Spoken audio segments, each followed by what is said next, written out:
আসসালামু আলাইকুম।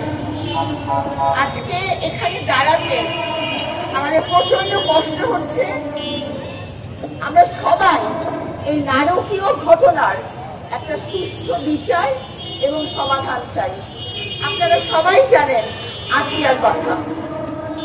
এরকম আসিয়া যেন এটাই বাংলাদেশে শেষ হয়, আর কোনো আসিয়ার কোনো ঘটনা যেন আমাদেরকে এইভাবে পীড়িত না করে।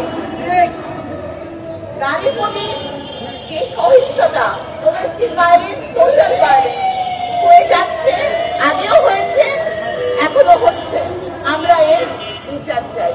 আর শুধু বিচার করলেই হবে না, বিচারটা যাতে কার্যকর হয়, এমন কোনো ফাঁকফোকর না থাকে।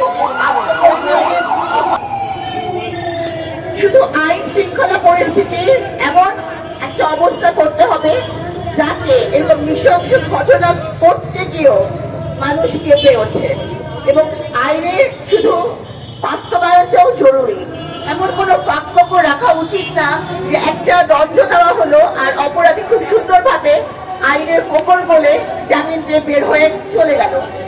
অজামিনযোগ্য অপরাধ হিসাবে এটাকে গণ্য করতে হবে, এবং তাদের বিচারটা যাতে দ্রুত বিচার আইনে হোক এবং সেটা যাতে কার্যকর দ্রুত হয় সেই ব্যবস্থা রাখতে হবে। আর প্রহসনের মিথ্যা মামলাগুলো, প্রহসনের যে মামলাগুলো করা হয় সেই মামলাগুলো কিন্তু আসল মামলাগুলোর গুরুত্ব কমিয়ে দিচ্ছে। দেখা যাচ্ছে যে অনেকে বিভিন্ন কারণে ব্ল্যাকমেইলের হাতিয়ার হিসেবে এই ভয়ঙ্কর মামলাটিকে ব্যবহার করেন। সেক্ষেত্রে দেখা যায় যে ধর্ষণের গুরুত্ব কমে। এই জন্য আমি বলছি যে যারা সত্যিকারের নিপীড়িত, যারা ধর্ষিত, তারা জানেন যে কত কষ্ট তাদেরকে শরীর এবং মনকে ক্ষত বিক্ষত করে, সারা জীবনের জন্য তাদের মানসিকভাবে পঙ্গু করে দেয়। কাজে আমি বলবো যে এই ধরনের মামলার দ্রুত বিচার এবং তার সুষ্ঠু বিচারের সুষ্ঠু বাস্তবায়ন যাতে হয়। আর এমন একটা পরিবেশ তৈরি করা প্রয়োজন সব ক্ষেত্রে যে সামাজিক এবং নৈতিক অবক্ষয় হচ্ছে। না হলে কি করে একটা ছোট্ট মেয়ে, 8 বছরের মেয়ে, তার আপন বোনের শ্বশুর বাড়িতে নিরাপদ না? আর আমি অভিভাবকদের বলবো, আপনার ছেলে সন্তানকে শেখান যে কিভাবে মেয়েদেরকে শ্রদ্ধা করতে হয়।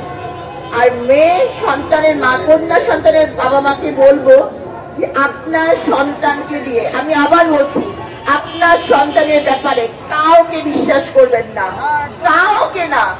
আপনারা সর্বস্তরে সর্বসময়ে নিজের কন্যা সন্তানের নিরাপত্তা নিশ্চিত করুন। অনেক অনেক ধন্যবাদ।